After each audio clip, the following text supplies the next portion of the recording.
Today's episode of Ham Radio 2.0 is brought to you by Gifts for Hams. Find their website at www.gifts4hams.com. Get your call sign or club logo engraved on virtually anything you want. Specializing in ham radio related gift ideas, Gifts for Hams is your one-stop shop for lighted call sign displays, coffee mugs, coasters, drinking glasses, smartphone cases, and so much more. Laser engraving and etching to show off your ham radio call sign or club. Shop gifts4hams.com and tell them that Ham Radio 2.0 sent you. Okay, Ham Radio 2.0 episode 109, which is an update to the Tyt MD-2017 dual band DMR HT that we've seen for a while, and 34, 33, 32, 31. That's as fast as you can change the channels right now. 29, 28, 27, 20. And you can't type it in on the keypad. So,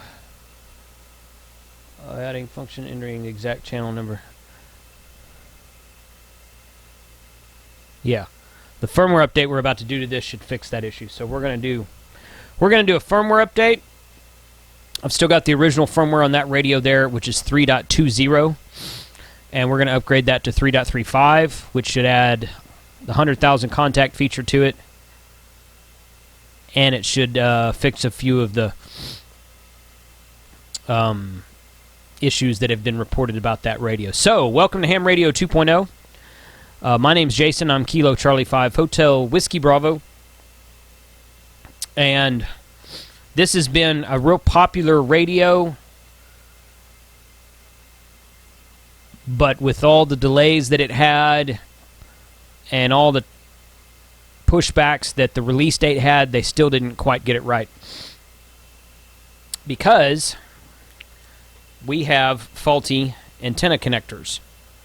And I'll zoom in on this a little bit here in a little bit and show you guys. If you have one of these radios with the faulty antenna connector, you know what I'm talking about. This right here is what the replacement piece looks like. Let the camera focus there. Might be a little bit too close for it.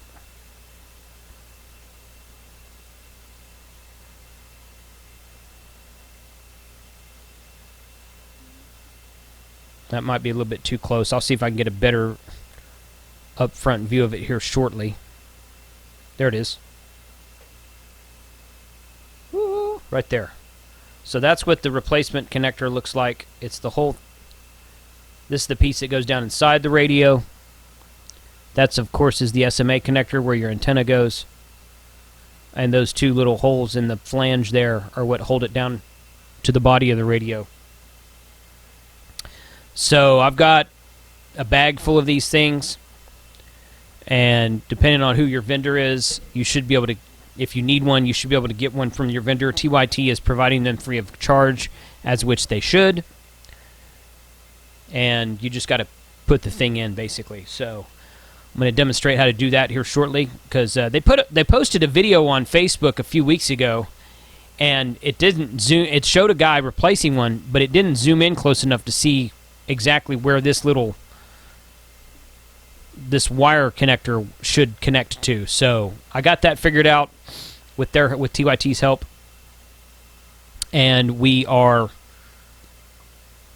ready to go with that. So I'm going to do two things in this episode.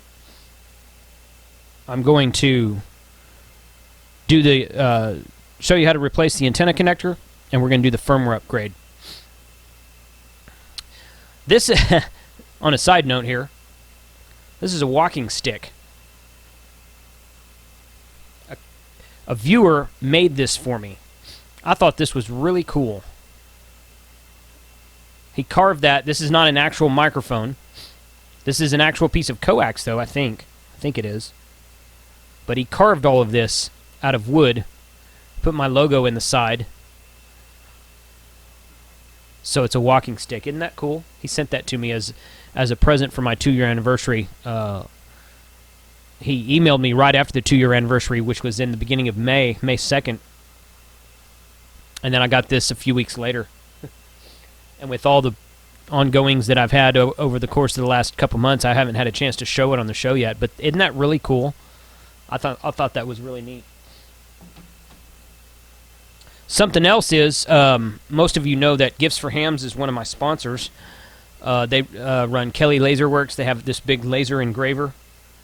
Hamplaques.com is another one of their websites. Ham, Plaques.com. Plaque, like a plaque, like a wall plaque. They made this for me as a thank you for promoting their products. And that is really cool also. I saw them at Dayton this year, and they said, hey, we want to make you one of these name tag desk display wooden plaques.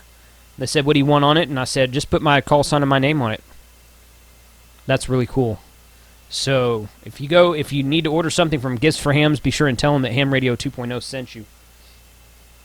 But they do fantastic work there. Laser engraving of wood, plastic, whatever. Of course, that sign right there they made.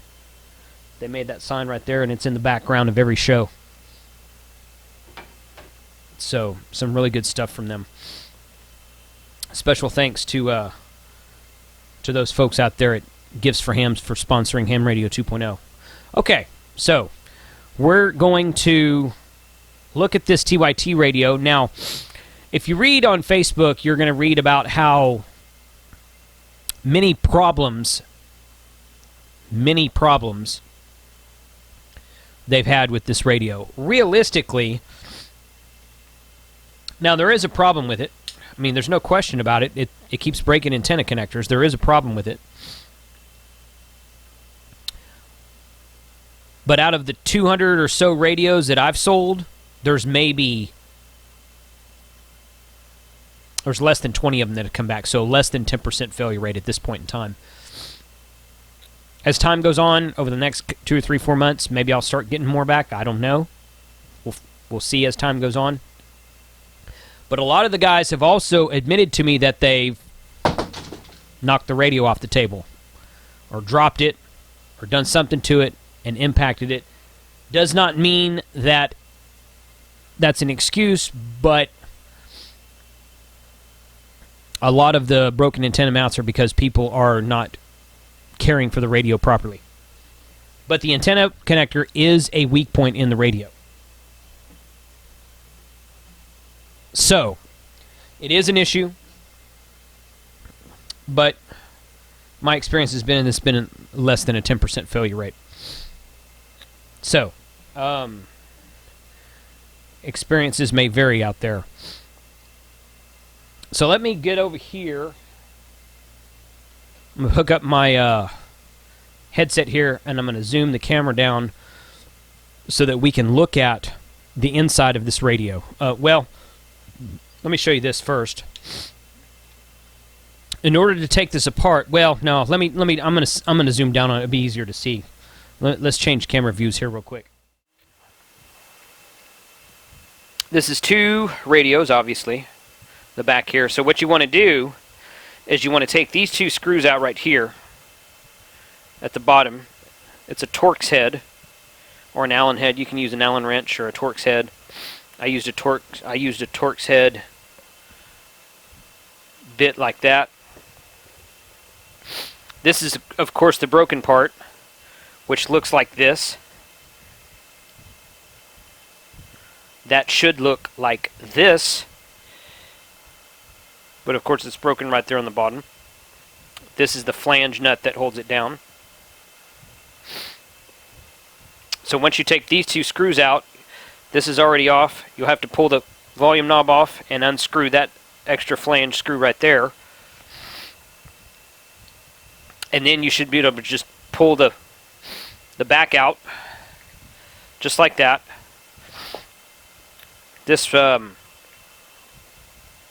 This little, my allergies are really bothering me today, so sorry about that. But this this rubber gasket right here goes between the body and the radio to help make it watertight. So this will either unplug from the body or from the radio. It just snaps in. That snaps in there. This snaps in this side. So it's not hard to put back in. Snaps into place like that. This you can't take out unless you want to do some soldering. So just be careful not to pull it too hard, because you're going to break the connections on the speaker. That's the speaker wire. Goes up in there. This piece right here, let me zoom in a little bit more.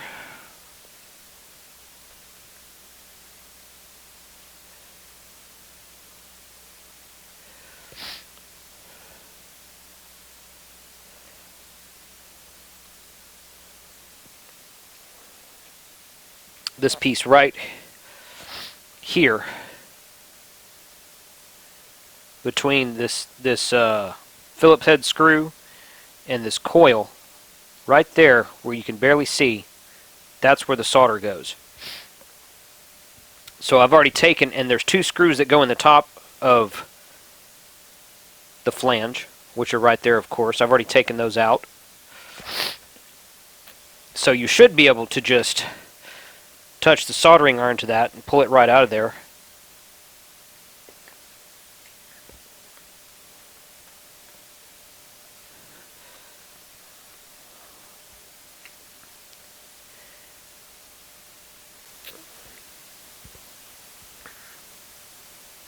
So once it comes out, you melt that part right there where I'm pointing, desolder it right there, and it comes out the top here. And then the new one goes in to where it pokes through this little opening in the back. And you may have some stray solder in there that you have to kind of clean out before you put the new one in. Yeah, I do. I have stray solder in there, so I'm going to clean that out real quick. Okay, so once the solder is cleaned out, you got a little port right there, and you can see the wire sticking out right there. That's the whole wire on the back side of the antenna, the new replacement connector. So you have to snip part of it off. So what I would do is go ahead and take and mount your mount this part back down with these 2 screws right here.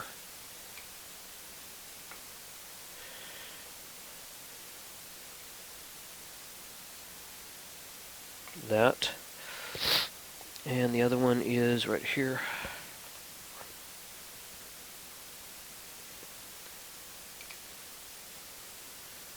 So mount this back down. Hopefully that's sort of in focus.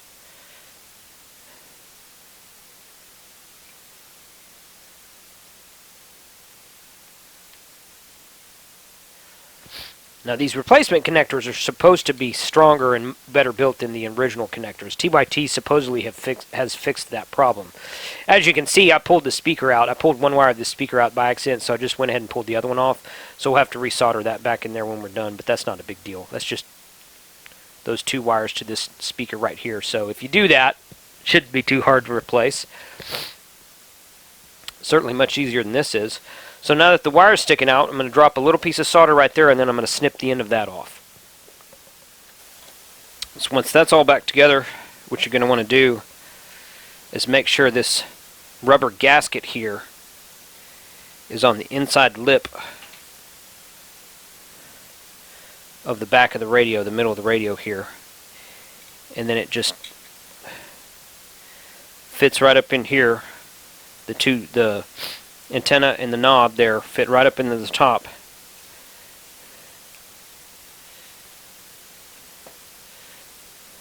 Kind of pushes down.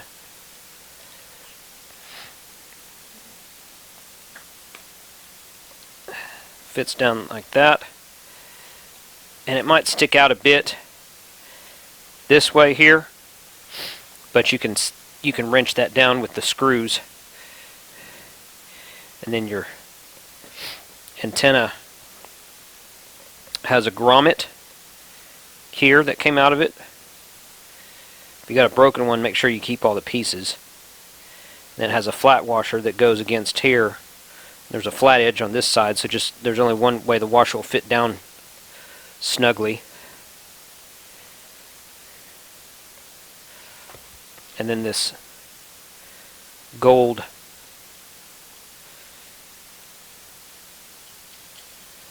kind of flange nut, ring nut, whatever you want to call it. And I just take a flathead screwdriver and turn it around like that is what I do. There's a special tool you can get to tighten these down. I don't have that. Most people probably don't have that. So just make sure it's in there snug. Make sure your flat washer underneath it's turned the right direction with the little flat edge on the side there. The same thing for this one.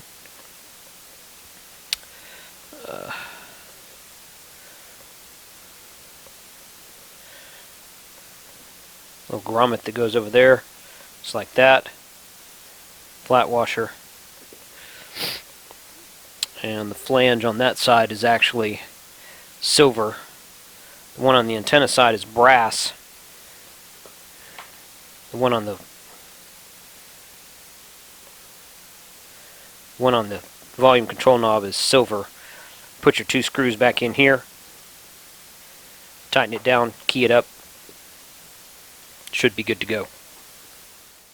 So once you get all that said and done, make sure you get your antenna back on snugly, but don't monkey wrench it down too much, because that's what caused the problem in the first place, or for some people it did. Of course, the battery's back on. Test 1, 2, 3, KC5 HWB. That's my repeater that's sitting right there. So that is kind of a short and easy way to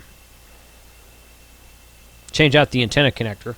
You just got to make sure that you get the solder in the right place for the little stick coming out the back. I have some more connectors in the house, but I don't guess I brought them out here with me, so I already put it in that radio. But here's another radio here that I got to do it to. I've got a couple of them here. So that is how you do that. So let's take a look at the firmware. So inside of the firmware package, which is a zip file,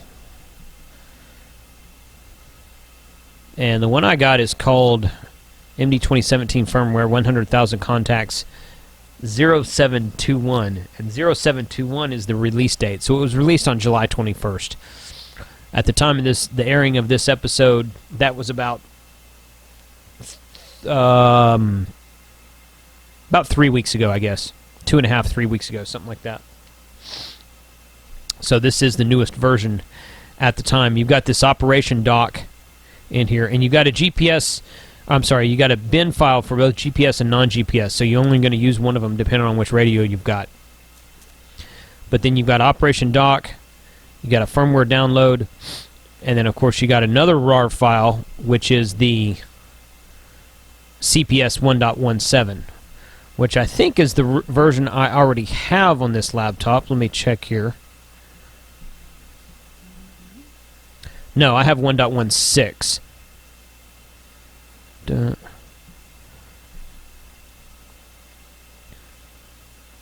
I guess I can go ahead and install that.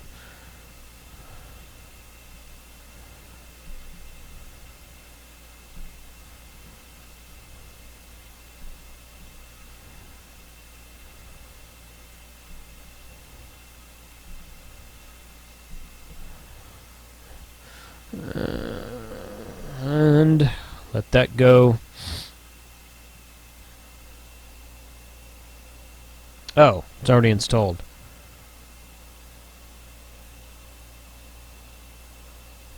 Okay, let's cancel that. Where is it then? Maybe I never dragged it over to the desktop.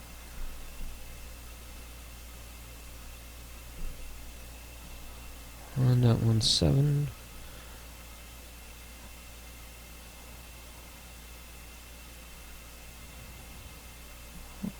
Well, I don't see it. I see 1.16, 1.13.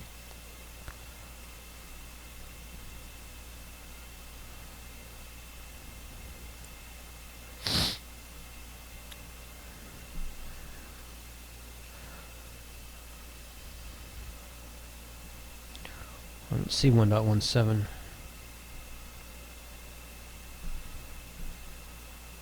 There'll be a lot of editing in this file.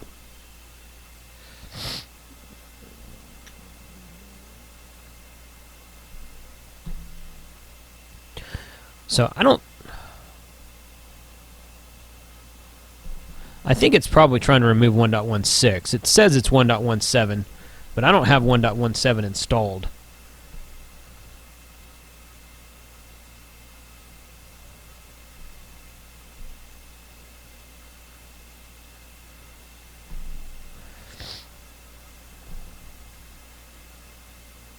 There we go. Okay.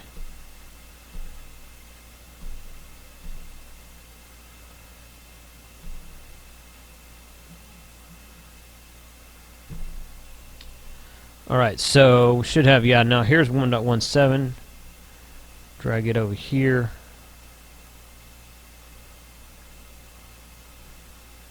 No.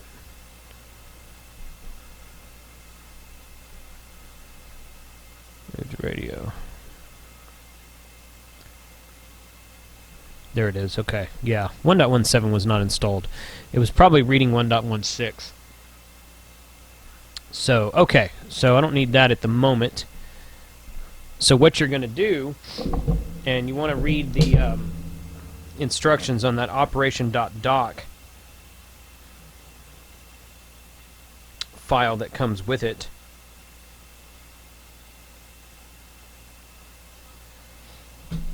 Which is right here.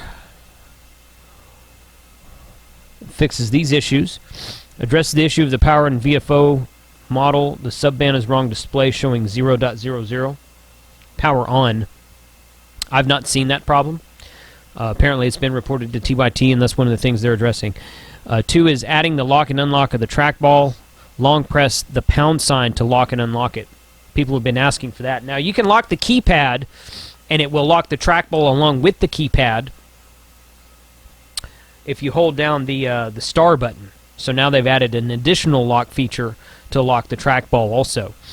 Okay, adding the function of entering the exact channel and the frequency, so you can type in 440.5125 in the keypad without having to scroll through it. Or I assume you can do like channel 12, channel 25, channel 36 also. You can just type in 36 and it'll go there, or maybe 036, something like that.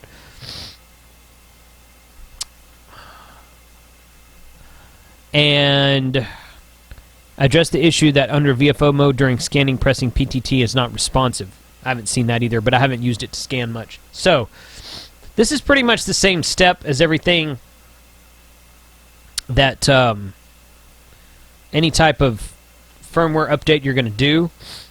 So we're going to turn this radio off. We're going to hold down the PTT and what they're calling the alarm key. This yellow button right here is the alarm key. So we're going to hold that down, hold both of those down, power it on, and then you get your red and green flashing light there. There's nothing on the display. But your red and green flashing light means that you're in program mode. Now I got to find my programming cable. That might be easier said than done. Alright, programming cable obtained. This sucker. And once you turn that on, it says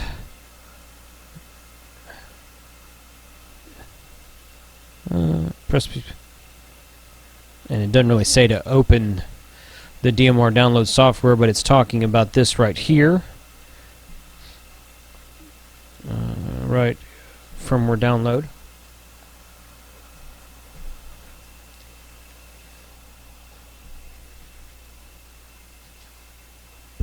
Run it as the administrator, I would suggest.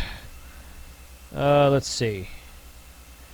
I didn't think you had to install it, but go ahead and do that.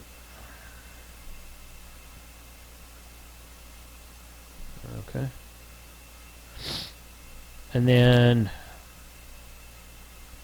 puts an icon on your desktop. That's what we're looking for right there. Plugging the cable into the side of the radio here. And we're still in program mode, as you can see by the flashing LED on the top. Now this is a non-GPS model. So according to the instructions, I need to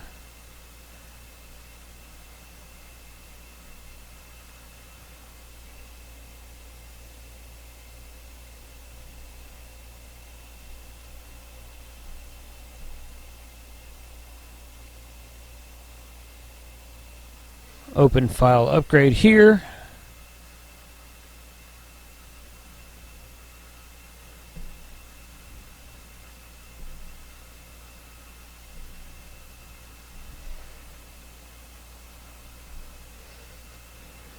$320, nope.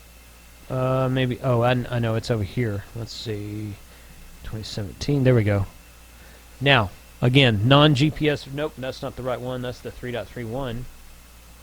This one right here. 3.35 is what we're doing here. Boom.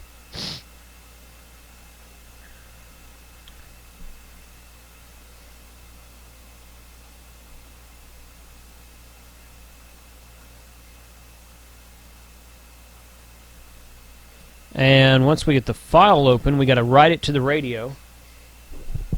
So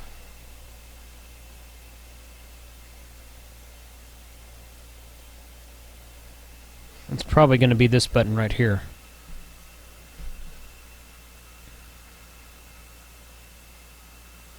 Yeah, okay, see the status bar at the top? So we'll let that go and we'll see what happens with the... Now you don't want to power your radio off during this point, obviously. So you want to make sure you got plenty of battery. And it's taken a while, but that's not atypical.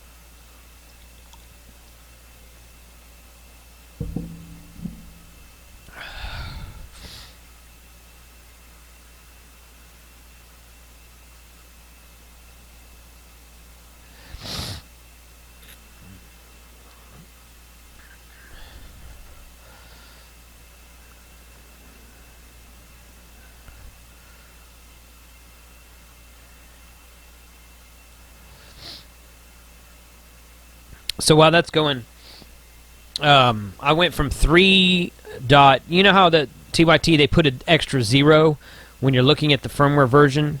Like they're going to call this 3.35, but when you look at the radio, it's probably going to say 3.035. So before we upgraded this, I had on my radio, I had 3.020, which is the version of firmware that the radio came with when I got it. This is one of my sample radios that I got actually before the production run. So I've never done an upgrade to this radio yet. I wanted to wait and do it on the show. I wanted to see. I mean, if you've ever upgraded firmware on a Tyt MD-2017 or one of the other Chinese DMR HTs, it's very similar to this. Connect Systems is a little bit more involved, but there's that goes, and okay, it said it was successful.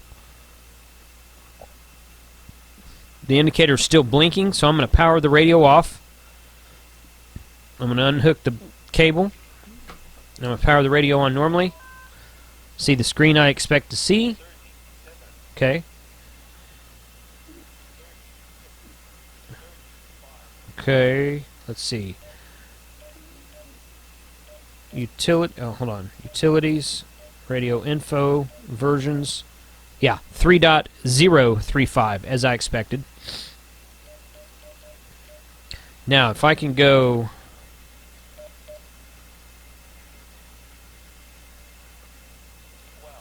Okay, so what you do... Yeah, so that works. I'm I typed in 12 and I hit menu and it took me to channel 12. So if I go 02, or no, that's 82. 02 takes me to channel 2. So you got to know what channel numbers you are, but at least if you can kind of get ballpark to it. 40.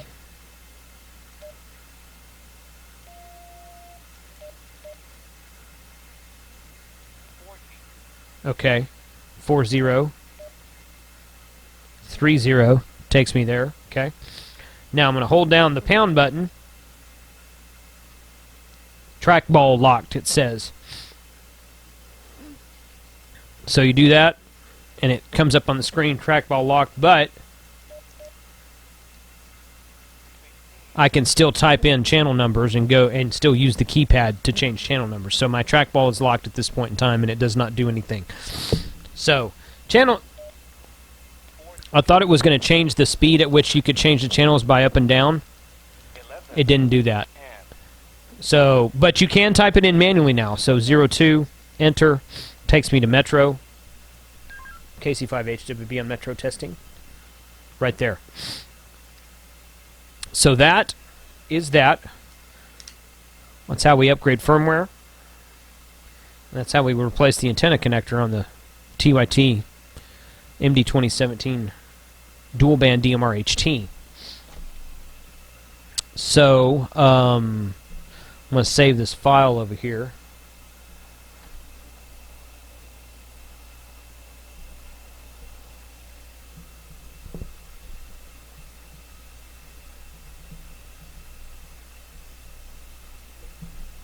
Okay. Wanted to get that done before I forgot about it. But anyway, the changing out of the antenna is a bit of a pain. It's not too bad.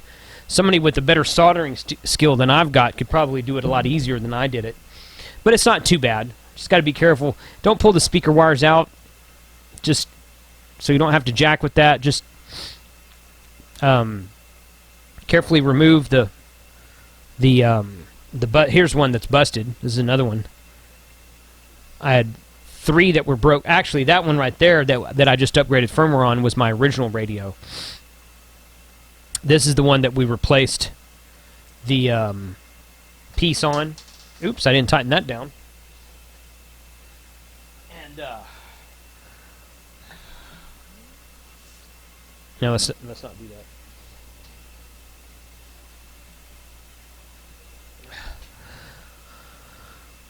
So just make sure you don't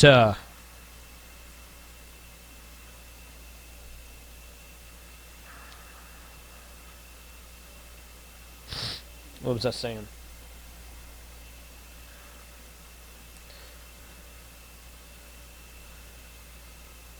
So it'd be a lot easier if you don't have to mess with the speaker wires, which I pulled the speaker wires out. I pulled one out by mistake, so I just went ahead and pulled the other one out, and then I had to solder those back on. That took a little bit longer. But it wasn't a big deal. It works afterwards, so that's the important thing. But this is another one I'm going to be taking apart here shortly to perform a surgery on. Hopefully that one will go a little bit better. But anyway, so whoever you got your radio from, they should be able to provide you with an antenna connector. TYT, again, is providing them for free to their dealers. And if you bought it on Amazon or eBay or something, then contact the person you bought it from and see if they'll give you one if you need one. And the new antenna connector is supposed to be stronger and better than the original factory one, so they tell me. So thanks for watching, guys. This was just kind of a follow-up because this radio has been so popular. They do have a GPS version out now. They didn't have a GPS version out when I did my first review. I've gotten some real good feedback on the GPS version.